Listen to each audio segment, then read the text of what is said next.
Ibu. Ya rajin baca Alkitab, rajin ke gereja, dan itu hasil didikan seorang ibu. Ilmunya yang punya orang Islam Ibu, al-umumat rosatun ulah. Mas, tayangannya disesuaikan dengan apa yang saya sampaikan, ya. Al-umumat rosatun ulah. Ibu itu adalah madrasah anak yang pertama dan utama. Jika seorang ibu itu baik agama dan anaknya, maka insya Allah pendidikan anak-anak akan baik. Ibu itu sekolah yang pertama, Ibu. Kita punya ilmunya, punya hadisnya, punya ayatnya, ya. Sampai ibu itu disebut 3 kali. Kenapa disebut 3 kali? Ibu yang pertama, dia mengandung. Ibu lagi, dia melahirkan. Ya, pada siapa lagi? Pada ibumu. Yang ketiga, dia mendidik. Yang berat itu mendidik Ibu. Saya sejak kecil ibu saya bilang rajin baca Alkitab, rajin ke gereja hari Minggu, dan sok mlebu swarga. Dari rumah dipesen kebaktian ning gereja, ndak boleh ngobrol, ndak boleh gojek, ndak boleh lari-larian, duduk yang manis, biar disayang Tuhan Yesus, besok masuk surga. Itu diseneni Bu Iwet umur 7 tahun. Yang punya ilmu siapa Bu? Yang Islam. Anak umur 7 tahun didik sholat. Tidak cuma sholat, tapi bagaimana adab di dalam masjid itu perlu diterangkan. Kenapa sholat itu perlu dijelaskan Ibu, ya? Sehingga apa? Kita tidak akan melihat di masjid itu anak kecil sholat rame, gojek, kancane sing sholat, ya, kusuk tendang dari belakang, waktu kukuk kapake diplotrokke. Betul enggak Bu? Waktu sholat tarawih itu Bu, rame apa enggak Bu? Rame.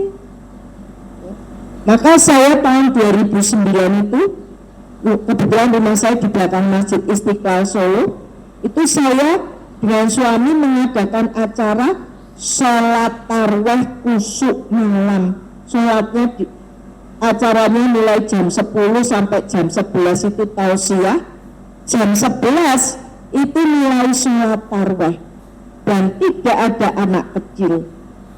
Awalnya kami setengah juz, setelah awalnya cuma 19 orang yang ikut, ya. Tahun berikutnya sudah bertambah, tahun kedua masih setengah juz, tahun ketiga setiap malam 1 juz, ya. Beberapa tahun ini sudah 2 juz setiap malam, dan yang hadir bukan berkurang malah bertambah. Kenapa? Ternyata banyak yang ingin menikmati sholat kusuk tanpa gangguan anak-anak kecil. Ini eyang uti, oma, nenek, tolong cucunya dikasih tahu. Nah, sejak kecil Bu saya bilang rajin ke gereja hari Minggu supaya besok masuk surga. Rajin Ibu. Umur 13 tahun saya mendalami Alkitab. Ternyata tidak ada ayatnya hari Minggu ke gereja. Ayatnya itu bunyinya kuduskanlah hari Sabat Sabat itu Sabtu. Kitab Keluaran pasal 20 ayat 8, kuduskanlah hari Sabat. Lah aku nang gereja ki Minggu. Pada Sabat itu Sabtu. Nah Tuhan ngakon Sabtu, saya nang gereja Minggu. Bingung Bu. Itu sama bisa apa enggak? Mulailah, walaupun takut-takut sama ibu saya, sekarang enggak ke gereja itu wis dicekot ibu saya digebuk, ya. Pernah saya digebuk pakai payung itu sampai umur 7 tahun itu digebuk ibu saya pakai payung. Saya umur 7 tahun itu tahun 69 ibu. Ibu-ibu yang usia saya mungkin di atas saya masih ingat payung tahun sekian itu payungnya gagangnya kayu ya Bu ya. Payungnya gini kertas. Bayangkan betapa kerasnya ibu saya gebuk saya, nanti payungnya patah jadi 2. Ya. Nah, tidak ada alasan ke gereja tidak ada alasan tidak ke gereja walaupun takut sama ibu saya. Saya mulai bertanya, guru agama, Tuhan suruh Sabtu kok ke gereja Minggu? Dijawab ya dan amin, jangan ditanyakan. Hawang kita kami hawang ayatnya cetok setiap hari Minggu itu sebelum pendeta ceramah itu mengucapkan 10 perintah Allah. Angger sampai perintah keempat, kuduskanlah hari Sabat. Iki Minggu ya dudu Sabtu. Saya tambah ibu kalau Natal gak ada Bu ayatnya tanggal 25 Desember Natalan itu mboten nenten. Terus jangan sampai Bapak Ibu ya jamaah Masjid An-Nur ini, ibu-ibu ranting Aisyah Wates ini melok-melok Natalan, termasuk ngucapke selamat Natal. Walaupun tahun ini Menteri Agama mau ngadakan Natal bersama, kok enggak boleh? Lah piye to Bu Dewi? Tetangga saya itu orang Kristen apik banget loh. Kemarin mau Idul Fitri saya dikirimi parcel sirup marjan abang ijo, roti mambe, binali. Ya, terus dia datang ke rumah saya, sugeng Idul Fitri, nyuwun ngapunten sedaya lepat. Mosok besok Natalan saya diem saja? Nah, kalau saya boleh bilang ini jebakan Batman Bu. Dijebak Batman ora iso obah. Ya, wis dipageri mangkok bukan pager tembok. Kalau pager tembok itu jelas Bu, lihat tokoh. Kalau pager mangkok itu marak ke pekewo. Nah pas dia Natalan diundang, Bu kami merayakan Natal nanti, Natal bersama tanggal 26. Ayo jawabnya pripun Bu? Ora teko? Oh saya ada acara ke Surabaya. Ya tahun ini di Surabaya, ya tahun ngarep di Jakarta, tahun ngarepnya di Australia, tahun ngarepnya di Singapura, tahun ngarepnya atau oh saya nanti umroh, ya saiki umroh, ya tahun ngarep umroh meneh, tahun ngarepnya umroh meneh, padahal mbak umroh ngungsi, bener mbak? Dosa. Lah pada jawab, mbok jawabnya dasare Al-Quran. Loh, Al-Quran jalan hidupku. Oh nggih, matur nuwun. Ya. Monggo silahkan dirayakan Natalnya semeriah-meriahnya. Lakum dinukum waliyatin. Enak bu. Pertanyaannya wani apa orang? Yang boten wonten ndak berani ya bu. Kalau berdoa jangan berdoa ya Allah benjang menawi kula pecah, besok kalau saya matikan dalam keadaan husnul khotimah, masukkan ke dalam surgamu. Jangan berdoa seperti itu bu. Niku yang berdoa kaya ngoten wong ra duwe isin. Lah wong pekewe karo tanggane kok sama Allah ndak pekewu, ndak sungkan. Panjenengan mengucapkan selamat Natal itu selamat atas lahirnya Tuhan Yesus. Ya. Nah, Quran surat Al-Ikhlas itu surat favoritnya ibu-ibu, tapi bukan ibu-ibu Amrwates loh.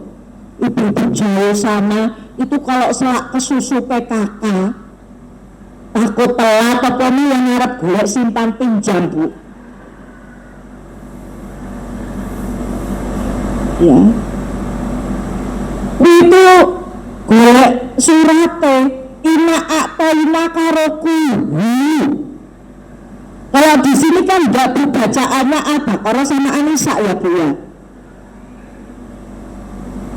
Coba enggak dilarang ibu, surat andalan itu enggak dilarang, tapi ayo dipahami.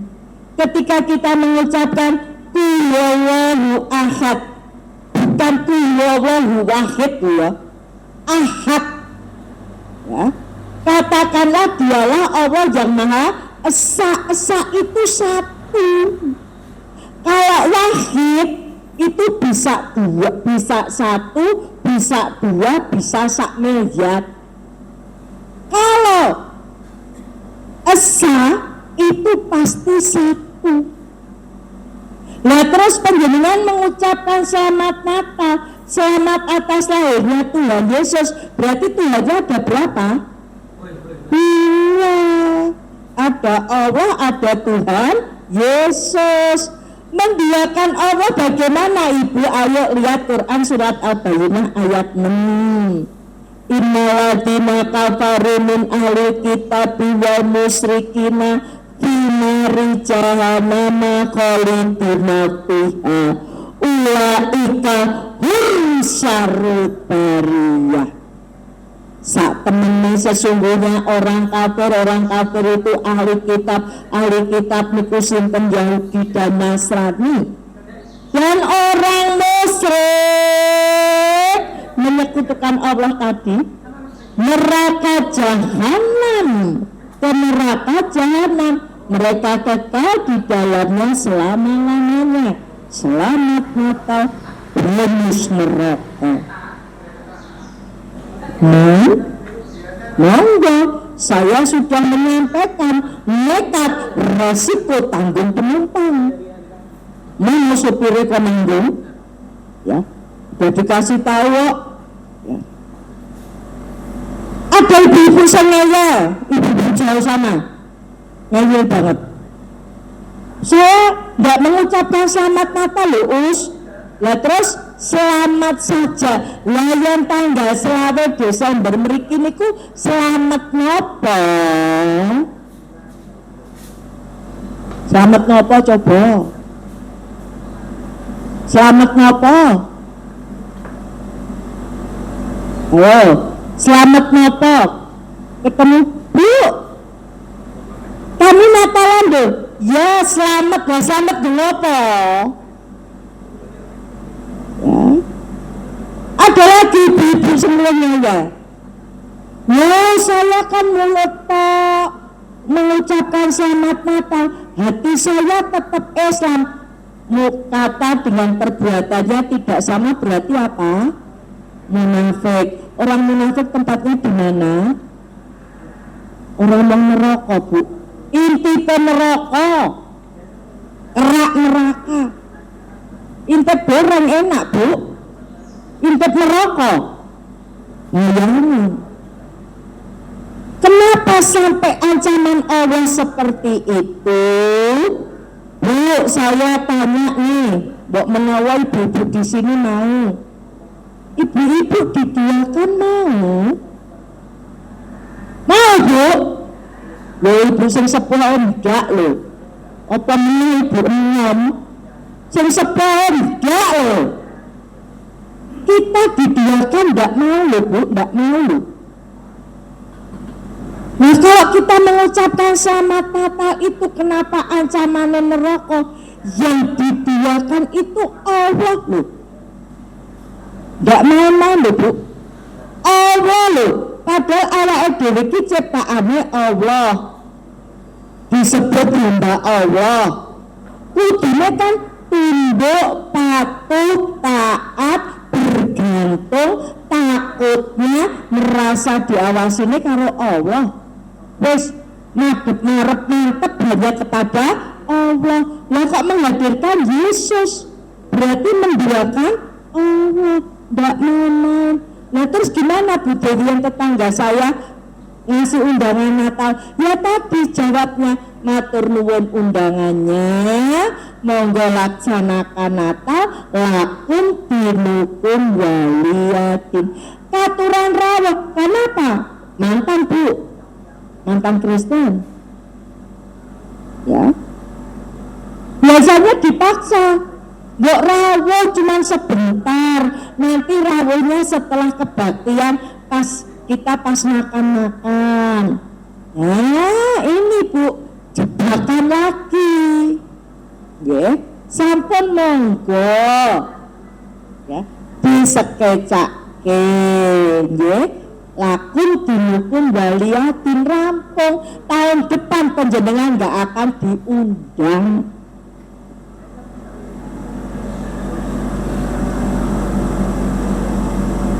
Loh, iya kan? Tahun depan dia tidak akan ngundang karena tahu, oh ibu kaya bakal teko soalnya wis muni lakum dinukum wali yatim. Nah yang panjenengan alasan, oh saya mau ke Jakarta nengok anak, saiki ke Jakarta nengok anak. Tahun ngarep mau umroh, tahun ngarepnya akhirnya panjenengan kentekan alasan. Dan mereka tahu itu cuma alasan untuk menghindar. Maka podo-podo ini tadi Bu. Ya, di dalam Al-Quran kan ada toh. Ya, Muhammad itu utusan Allah. Quran surat Al-Fat ayat 29. Muhammad itu utusan Allah. Orang yang bersama dengan dia tegas terhadap kafir. Tegas itu bukan berarti wong kafir itu digopui, diajar, enggak Bu. Tegas dalam hal ini urusan akidah. Sengaja ini saya kupas Ibu, karena di sosial media sudah ada bahwa Menteri Agama akan mengadakan Natal bersama. Ya, ini test case untuk umat Islam. Kira-kira umat Islam melu apa ora? Layan kita diem saja, kita ikut. Nah, habis Natal nanti beberapa saat ada peringatan kematian Yesus. Di Kristen ada istilah jalan salib, memperingati waktu Yesus jalan mikul salib ke Golgota. Maka nanti akan diadakan pawai dan parade salib, diikuti semua agama. Paham Bu? Kok Bu Dewi bisa ngomong gitu? Mantan. Ya, mantan. Saya dulu Bu, sebelum Islam saya aktivis gereja. umur 7 tahun, 8 tahun sudah bisa mempengaruhi teman saya Islam. Kalau hari Minggu teman saya Islam, saya ajak sekolah Minggu, tak iming-imingi roti. Akhirnya teman saya Islam ikut saya sekolah Minggu. Tidak hanya sekolah Minggu, tapi ikut dibaptis jadi Kristen. Pagi dibaptis, sore begini ibu saya mengadakan syukuran. Ibu kanca kuasa Islam diundang di syukuran. Masa anakmu dibaptis jadi Kristen. Kira-kira ibunya teman saya datang enggak, Bu? Datang teko mangan-mangan, seneng-seneng anaknya dibaptis jadi Kristen. Kira-kira ibu itu ibu pinter apa ibu bodoh? Bodoh sidik apa bodoh kah? Bodoh sedikit apa bodoh banyak? Bisa meratus apa bodoh banyak? Kalau bahasa Jepang itu pekok, Bu. Lalu anaknya dibaptis jadi Kristen, mbok mangan-mangan, seneng-seneng itu loh. Padahal anaknya calon ahli neraka. Maka peran ibu itu tidak main-main. Bapak jangan bilang loh, wis dikai ibu loh, aku yang lanang, aku bapak randu peran. Oh, lebih dari itu, Bapak. Bapak itu kepala sekolah yang membuat kurikulum bersama ibu dan anak cucu jadi anak soleh ya. Ini ibu usia remaja, ibu saya bilang no pacaran. Kalau saya pacaran sesama Kristen dipegot, Bu. Suruh pacaran sama siapa? Sama yang non Kristen, khususnya yang Islam. Tapi saya tidak boleh masuk Islam. Teman saya Islam yang tadinya rajin sholat, rajin ke masjid, setelah bergaul sama saya, tidak sholat, tidak ke masjid. Lawaya sholat tak jajak, no, Bu. Tak traktir makan. Waktunya sholat, ayo makan yuk. Kata teman saya, udah kamu berangkat duluan, kita mau sholat nanti nyusul. Alah, sholat itu sehari 5 kali. Kamu tidak sholat sekali, masih 4 kali. Tuhan Maha Pengampun. Saya traktir cuman hari ini, belum tentu besok kamu tak traktir. Besok kamu masih bisa sholat. Akhirnya teman saya Islam, orang sholat pilih makan sama saya. Ujungnya dapat hidayah, Bu. Coba enggak jadi setan wedok, Bu.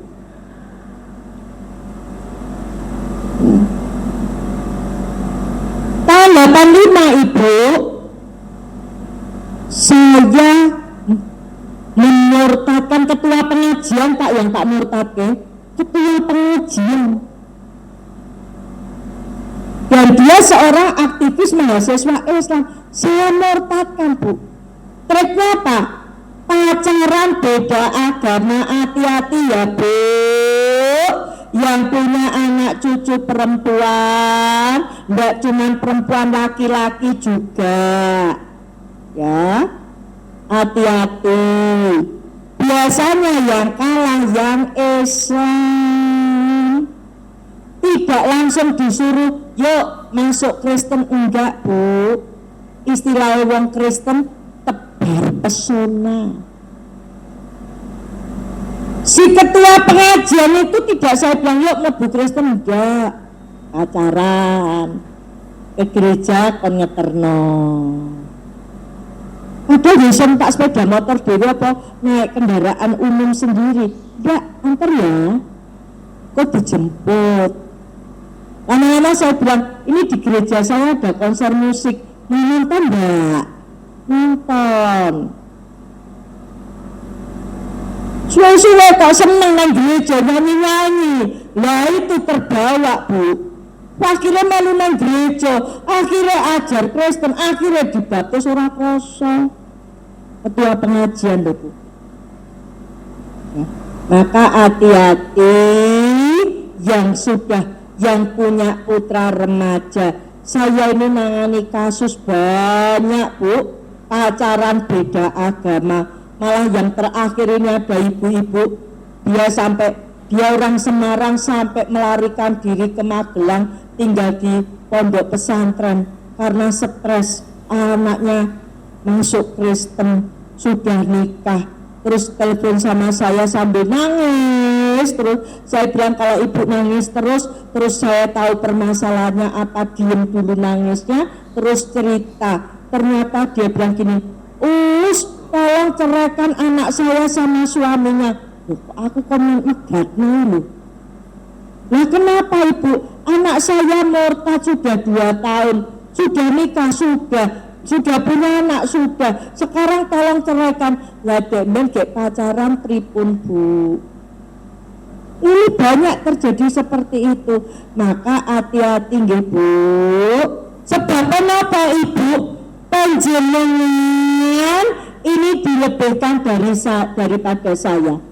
Kenapa dilebihkan? Di dalam Quran surat Al-Tur ayat 21. Ya. Quran surat Al-Tur ayat 21. Dan orang-orang yang beriman, dan orang-orang yang beriman beserta anak cucu mereka yang mengikuti dalam keimanan, ya. Kami pertemukan mereka dengan anak cucu mereka di dalam surga. Bayangkan penjadinya bisa reuni sama anak cucu di surga. Ngakon sholat susah, nyuruh ngaji susah, anak sudah tidak mau sholat, tidak mau ngaji, terus bagaimana? Mungkin Ibu. Karena upaya menjauhkan kita dari Islam itu sudah dilakukan sama musuh-musuh Islam ratusan tahun yang lalu.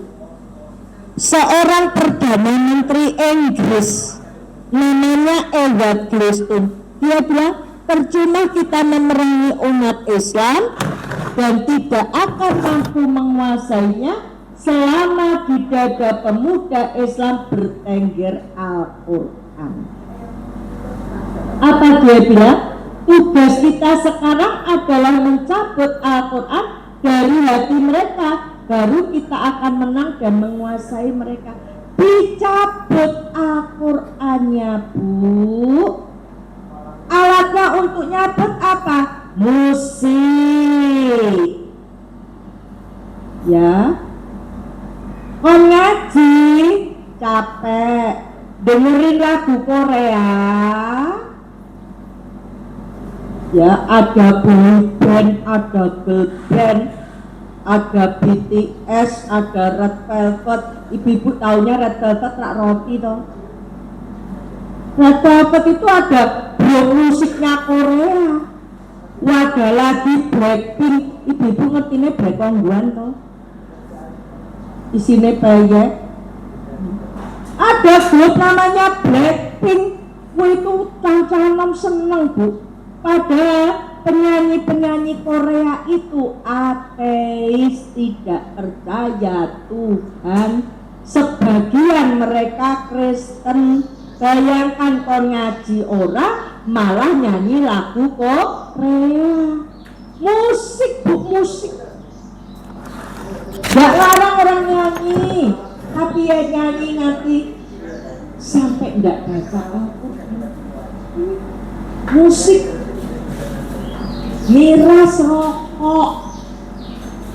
Sekarang itu cah-cah nom rokoknya bukan rokok bukan garam di Samsu, Bu.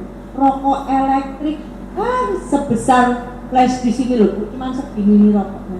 Cah wedok jilbaban yang rokok, Bu.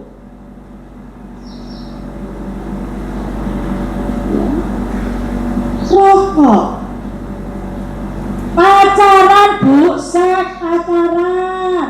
Sekarang ini zaman sekarang niku sing pacaran mboten umur 17 tahun ke atas. Kalau dulu yang pacaran itu kalau sudah merayakan ulang tahun sweet 17, nah pacaran.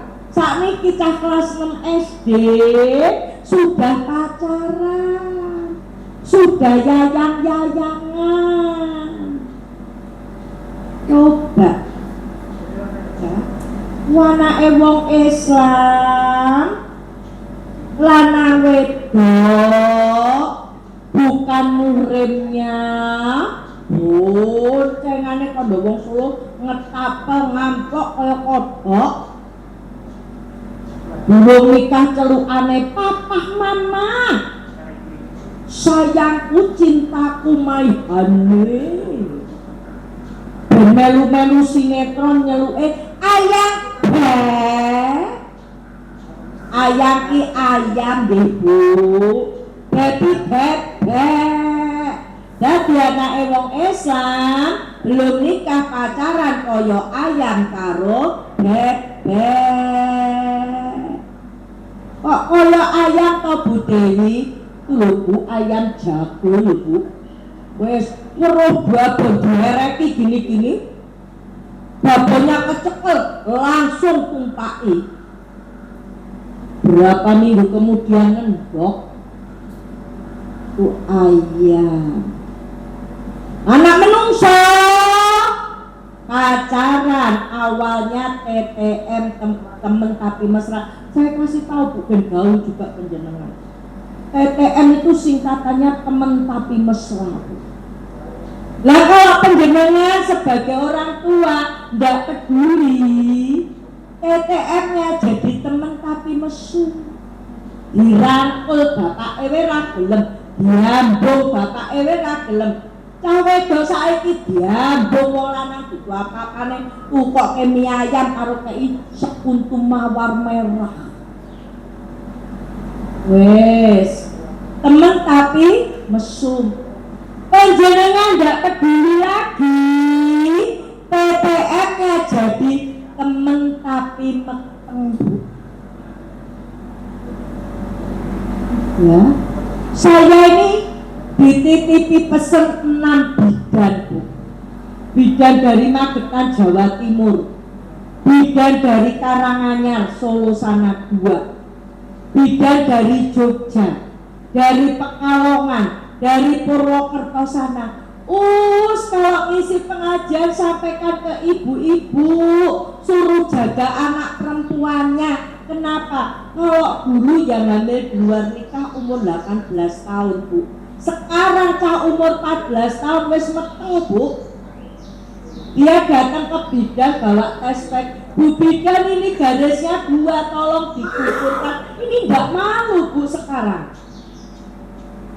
Ini loh Bu, dicabut Al-Qur'annya, padahal di Al-Qur'an ada jangan dekati zina. Dicabut Al-Qur'annya Bu. Ya. Belum lagi olahraga, coba biar persani besok Ramadan. Kok Piala Dunia ki omone pas Ramadan, kok ora pas Natalan apa malam tahun baru, kok Ramadan anggere ono bal-balan. Ayo, wayahe sahur arep sahur kan kudune salat, baca Al-Qur'an, zikir. Bapak-bapak dikire ganti Bu, ndak subhanallah, alhamdulillah, Allahu akbar. Dikire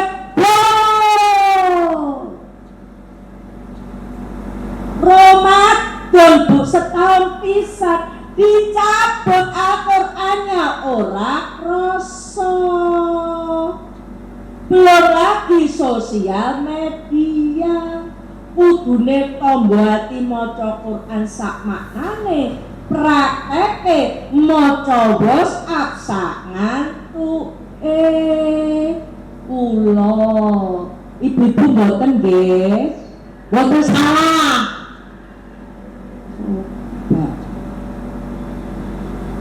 Ini Bu, ya, coba. Nah saya bingung, semakin belajar Alkitab saya semakin bingung Ibu. Saya mikir lah, aku ki Kristen sing ngakon sopo, Natal ndak ada ayatnya, disuruh Sabtu malah mangkat Minggu. Kalau gitu saya Kristen sing nyuruh siapa? Tanya sana, tanya sini, tekon pendeta, tekon dosanya pendeta. Jawabnya ya dan amin. Ayo, sebabnya orang-orang yang nggon Alkitab. Sampai puncaknya Bu, saya tidak pernah lagi, saya jarang ke gereja. Lah bingung kalau ke gereja. Konsepku mangkat Minggu, orang ngakon Kristen malah saya Kristen. Tidak pernah ke gereja, dilalah sakit mimpi mati. Wah, takut saya yang mati tenan terus piye. Saya terus yang mati tenan terus piye yo. Terus ngene weh, karena Pak Pendeta ndak bisa jawab, saya tak ke toko buku Kristen cari buku Kristen. Mungkin ada buku Kristen yang bisa menjawab pertanyaan saya.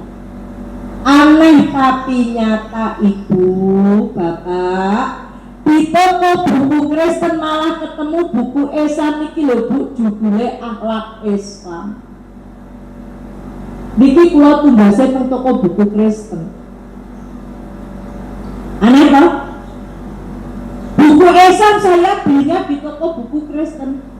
Nah kenapa toko buku Kristen kok dodol buku Islam? Karena mereka mau mempelajari Islam, bukan untuk mengimani, tapi cari trik untuk menyerang umat Islam. Bu, kenapa tadi diaturi duduknya merapat? Karena ada berakhlak pertemuan halaman 188. Mendatangi pertemuan seperti ini, kalau ada orang bicara tidak boleh bicara sendiri. Hadisnya tadi ya, hadis riwayat Ahmad nomor 10.416, duduknya disuruh merapat, tidak boleh berpencar-pencar, tidak boleh duduk di depan pintu karena pintu tinggal liwat. Ada Ibu, bukan di pengajian sini loh Bu, pengajian yang lain. Itu kalau ada orang ceramah, melu ceramah jamaah. Di sini enggak toh Bu, enggak satu. Nah, ini yang praktek siapa Bu? Orang Kristen.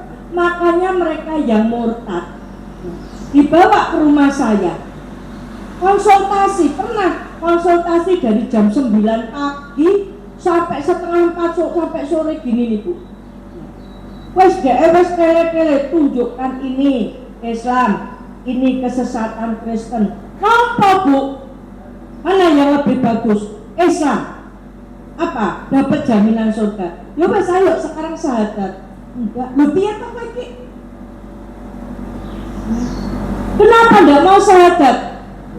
Kamu udah yakin Islam yang benar, kenapa enggak mau syahadat?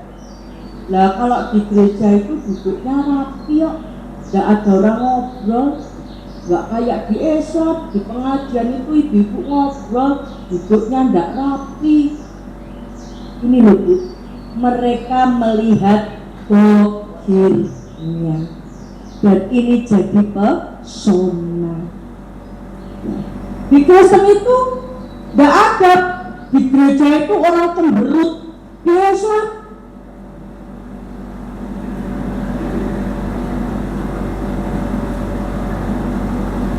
Ya. Di Kristen dia bilang disalami, God bless to you. Wah jawabnya, haleluya, puji Tuhan. Kalau di Islam coba disalami assalamualaikum warahmatullahi wabarakatuh. Jawabnya salam. Sanes wong mriki.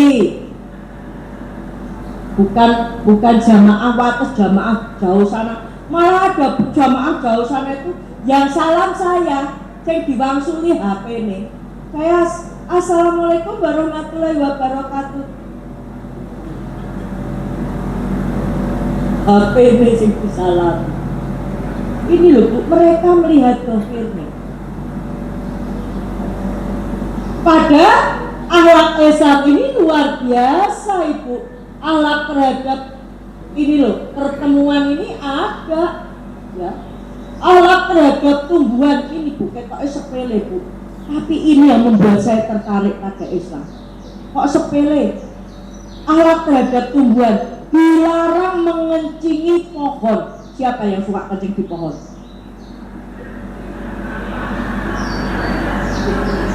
Ibu loh Pak yang ngomong. Saya mikir, loh Tuhannya wong Islam ki lucu ya, urusan kencing aja diatur. Di situ ada dilarang mengencingi pohon peneduh. Pohon peneduh dikencingi.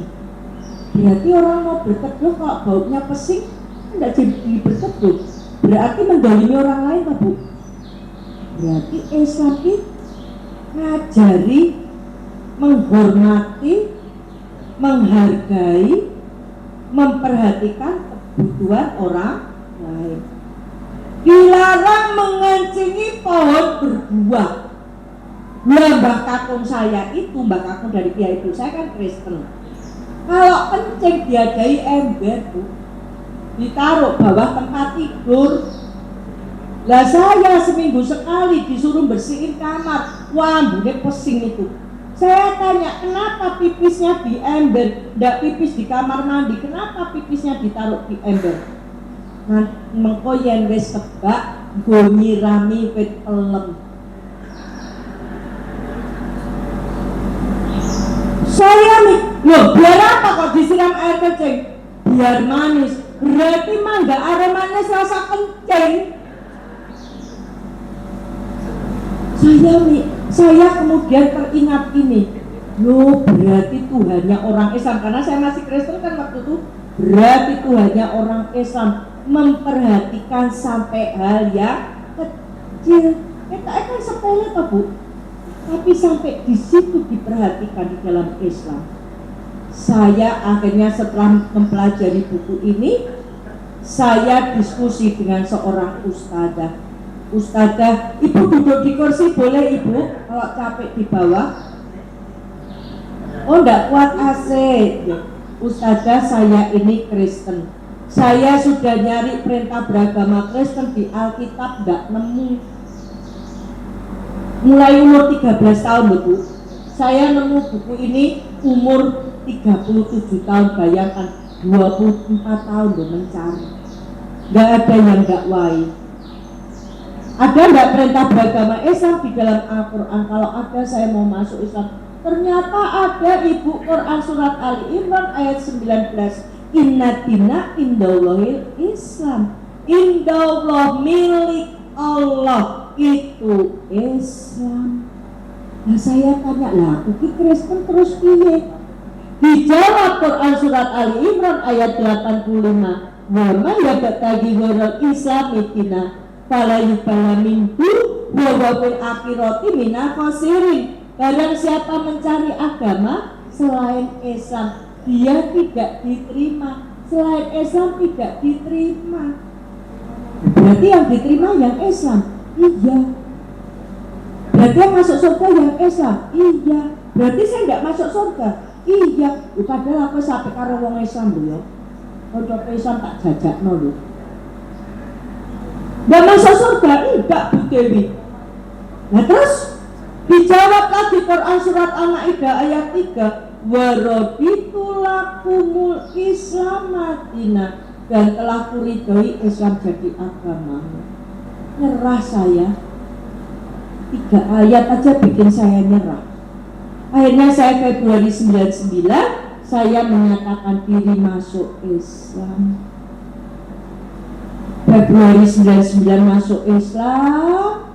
Gak pernah sepi dari ujian Bu, karena Allah sudah berfirman di dalam Quran surat Al-Ankabut ayat 2 sampai ayat 3. Apakah manusia dibiarkan mengatakan bahwa mereka dibiarkan saja mengatakan kami telah beriman, sementara mereka tidak diuji.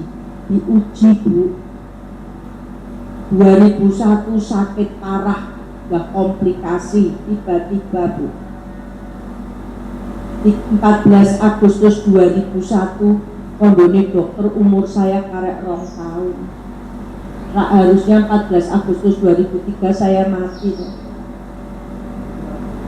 Ketika itu doa saya, ketika kesadaran saya semakin menurun, saya berdoa, ya Allah, kalau Engkau matikan saya sekarang, matikan dalam keadaan husnul khotimah. Tapi kalau saya boleh memohon, ya Allah, saya mohon perpanjangan waktu, saya ingin berdakwah di jalan. Kenapa dalam keadaan seperti itu pengen berdakwah? Kelingan Pak Bu, hampange murtad ke wong Islam. 2001 sakit parah.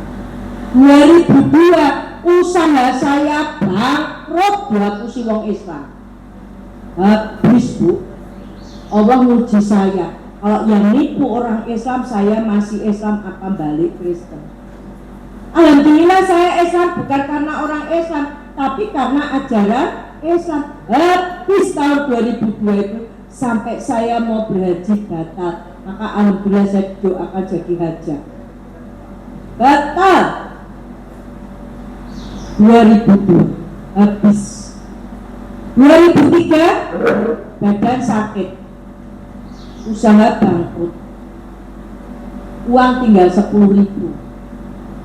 Suami kedua saya meninggal mendadak. Kok suami kedua Bu Dewi berapa kali nikah? Ibu berapa kali? 1 kali. Saya 3 kali. Cantik kan saya? Bukan cantik Bu, ini cara Allah itu memproses saya. Saya nikah pertama tahun 85 sama ketua pengajian yang saya murtadkan. Tahun 92 punya, tahun 87 punya anak, tahun 92 kami cerai karena suami saya balik Islam, saya sama anak saya tetap Kristen. Februari 99 masuk Islam, Juni 99 nikah sama orang Islam. Nikah 4 tahun belum punya anak dengan suami kedua. Suami saya meninggal. Awak loro, usaha bangkrut. Tahun 2003. Harusnya kan 14 Agustus 2003 menurut perkiraan dokter saya yang mati. Tapi 18 Agustus 2003 suami saya yang meninggal. Sehat Pak, waras wiris, gede dhuwur kayak Tarsan itu. Ngebener, meninggal Bu. Allah nguji saya. Sing sabar ngajari maca alif bata, bener ke sholat saya diambil sama Allah. Apa saya tetap Islam? Apa saya tetap sholat? Diuji sama Allah. Seminggu setelah suami saya meninggal, ibu saya datang. Kowe nekat Islam mau kembali Kristen? Nekat Islam. Bojomu wis mati. Pikirannya ibu saya Islam karena suami, padahal saya masuk Islam duluan, baru saya nikah. Ibu saya tanya, dia nekat Islam ya, kembalikan seluruh pemberian kami sejak kamu lahir selain air susu ibu. Di total Bu, saya lahir 13 Oktober tahun 62, di total sampai Agustus 2003 harus saya kembalikan. Balik Kristen, lunas, tak kayak omah. Saya bilang, Bu, saya pengen rumah di surga. Ya mas, balik ke. Saya kembalikan Bu. Kenapa? Mahal surganya. Coba ibu yang pakai cincin, besok meninggal cincinnya dipakai enggak Bu? Ibu yang pakai gelang, besok meninggal gelangnya dipakai enggak? Rumahnya dibawa, tokonya dibawa, kendaraannya dinaik, suaminya dibawa, tinggal kabeh Bu. Saya kembalikan harta orang tua saya.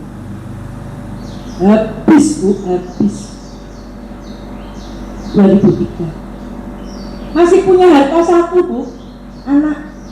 Anak saya disandera orang tua saya. Malah 27 Ramadan tahun 2004 saya sedang itikaf, anak saya telepon, "Mama nekat Islam apa balik Kristen?" Nekat Islam. Ya nekat Islam, pilih anak apa pilih agama? Anak cuma satu, Bu. Itu kehamilan saya yang keempat, karena saya keguguran dulu 3 kali. Anak mung siji, sekarang ditanting, mama nekat Islam apa balik Kristen? Nekat Islam. Apa kata anak saya? Nekat Islam. Mulai detik ini, ya, di antara kita sudah tidak ada apa-apa. Kamu bukan ibuku dan aku bukan anakmu. Saya ini sudah hampir 22 tahun, Ibu, tidak melihat. Terakhir saya melihat wajah anak saya tanggal 3 Mei tahun 2004. Itu terakhir melihat wajahnya. Terakhir mendengar suaranya malam 27 Ramadan tahun 2004. Jadi sudah hampir 22 tahun saya tidak tahu anak saya gimana. Kenapa? Karena saya pilih Islam. Diikuti oleh keluarga besar saya, sama mbah saya dari pihak ibu saya sampai meninggal tidak mau ngakoni saya sebagai cucu. Sama orang tua tidak diakoni anak, sama adik-adik tidak diakoni Mbak Yu, sama Pak De Bude, Pak Lek Bulik diakoni ponakan, sama anak diakoni ibu. Apa saya tinggalkan Islam? Alhamdulillah. Bukan saya yang hebat, tapi Allah yang menciptakan saya itu yang hebat dan memberi kesempatan kepada saya untuk mempelajari Al-Quran. Inilah yang menguatkan saya. Saya kehilangan harta, kehilangan keluarga, tidak hanya itu, diancam mau dibunuh, mau dirobek-robek muka saya, mau digantung. Karena mempelajari Al-Quran, Allah memberikan kekuatan kepada saya. Sayangnya tidak semua orang Islam yang lahir Islam, bahkan mu'alaf, diberikan kekuatan seperti saya dan panjenengan. Panjenengan pengajian enak, masjidnya sae, kesek untuk snack, jalannya enak walaupun hujan. Saudara kita di pedalaman di Sanggo sana pengen punya Al-Quran 1 harus keluar uang 700.000. Bukan harga Al-Qurannya, tapi biaya perjalanannya. Saudara kita di Ternate, di pulau terpencil sana, pengen pengajian seperti panjenengan harus naik perahu 6 jam. Betapa beruntungnya. Sekarang kalau pengajiannya selesai jam 5, numpak perahu 6 jam, sampai rumah jam berapa? Jam 11 malam. Panjenengan jam 11 malam ngapain? Tidur. Ora penak lewat ke sini. Itu sebabnya bukan mereka yang ke kota, tapi tim Badan Wakaf Al-Quran yang mendatangi ke pelosok-pelosok dengan membagikan Al-Quran secara gratis. Al-Qurannya dari mana? Dari saya dan panjenengan. Maka sore hari ini saya mengajak Bapak Ibu untuk ke pedalaman, untuk bukan panjenengan fisiknya ke pedalaman, tapi Al-Qurannya, untuk tolong menolong di dalam kebaikan. Karena ternyata 72% umat Islam di Indonesia masih buta Al-Quran, ya. Mana? 72%? Gimana? Iya, Thomas. 72% umat Islam di Indonesia masih buta Al-Quran. Mereka tinggal di pelosok-pelosok, di pedalaman-pedalaman, kebutuhan Al-Quran ini. 72% Muslim RI buta aksara Al-Quran. Kebutuhan Al-Quran tiap tahun 6 juta Al-Quran. Pemerintah baru bisa memenuhi 2 juta. Masih kurang banyak. Monggo dipersani dulu kiprah tim Badan Wakaf Al-Quran di pedalaman, monggo dipersani.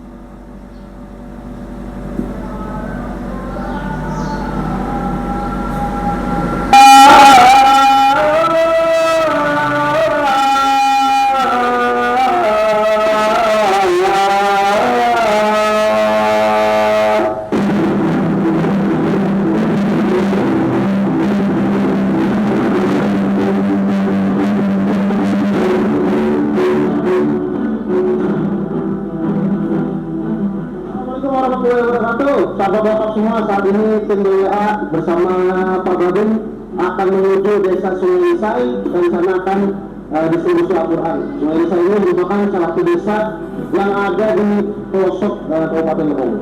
Jadi terus perjalanan tim BWA untuk membagikan Al-Quran ke seluruh pelosok Indonesia.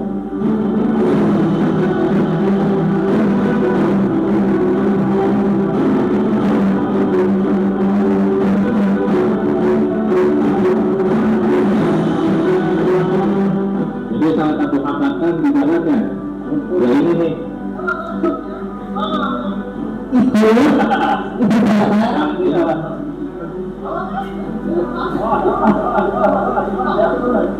ini tidak dan bapak Al-Quran nggak rekreasi, tidak sedang menyusuri sungai piknik.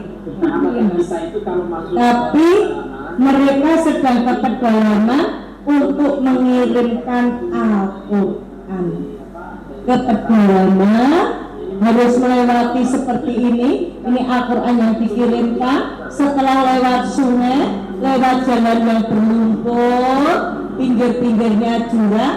Kalau nasibnya tidak beruntung, apa yang terjadi? Masuk ke jurang, Bu. Mereka harus mengeluarkan Ya. Mereka harus mengeluarkan uang 700.000 untuk punya Al-Quran karena mereka tinggal di pedalaman di daerah Sanggau sini. Kondisi Al-Qurannya Ibu sudah sangat memprihatinkan. Ini nggak ketahuan ini juz berapa. Kondisi Al-Qurannya sudah jelek seperti ini. Maka BWA hadir ya untuk mengganti Al-Quran yang sudah kayak gini. Al-Quran ini dari para muwakil. Kebutuhan Al-Quran bulan September sampai November ini 140.000 Al-Quran.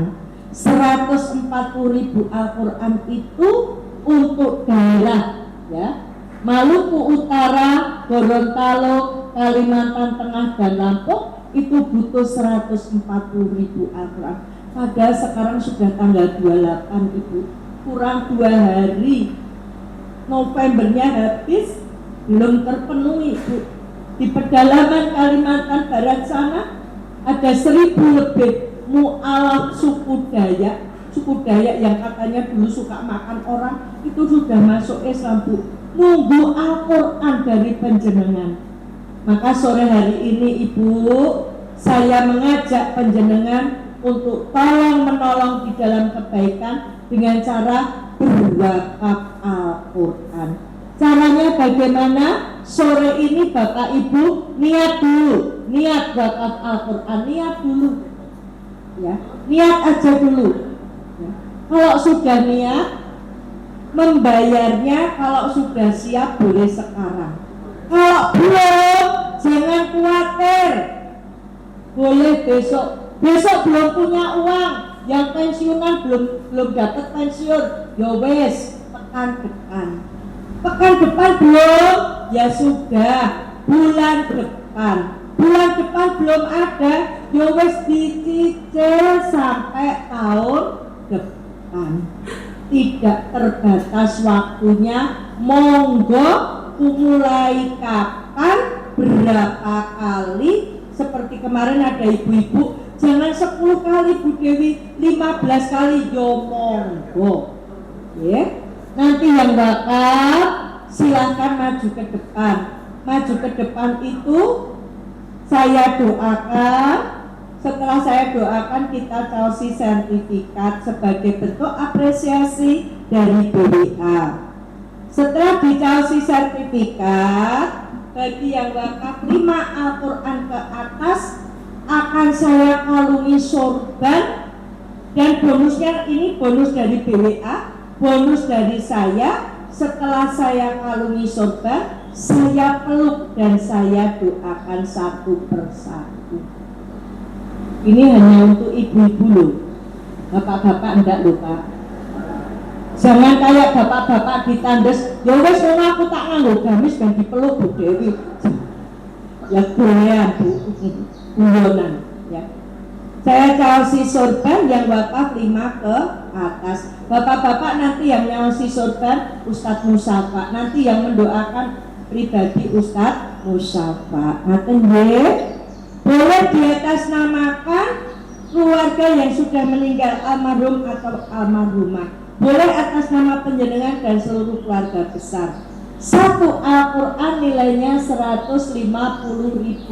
150.000 itu termasuk biaya cetak, biaya pengiriman, biaya operasional dan pembinaan. BWA bekerja sama dengan dai-dai di pedalaman untuk membina para mu'alaf. Mu'alaf itu bukan hanya yang dari Kristen atau Hindu atau Katolik masuk Islam. Mu'alaf itu termasuk orang yang lemah imannya, lemah akidahnya, ya. Jadi BWA tidak hanya membagikan tetapi juga membina, dan ini semua butuh biaya. Basuki mawa beo. Monggo Ibu Bapak, tanpa berlama-lama saya mengajak panjenengan, mungkin sore ini ada Bapak, semoga Allah membuka pintu hati panjenengan. Ini hari Jumat, panjenengan kersa wakaf Al-Quran. Dengan panjenengan wakaf Al-Quran, ikut memberantas buta Al-Quran. Yang kedua, ikut membentengi dari pemurtadan. Karena Pak misionari itu tiap hari datang bawa ke beras, orang-orang pedalaman yang sudah masuk Islam tuh bawa ke beras. Terus dibilang, ngapain kamu Islam capek-capek, sholat sehari 5 kali, enak ke gereja seminggu sekali, ekonomimu sudah lemah, pakai baju harusnya cukup 1,5 meter, kamu pakai 3 meter, kosong. Nah, mereka yang imannya tidak kuat maka dengan mudah akan murtad. Bapak yang sedang video mungkin boleh boleh dimatikan, ya. Nah, monggo Ibu, mungkin sore hari ini, ya, ada yang mau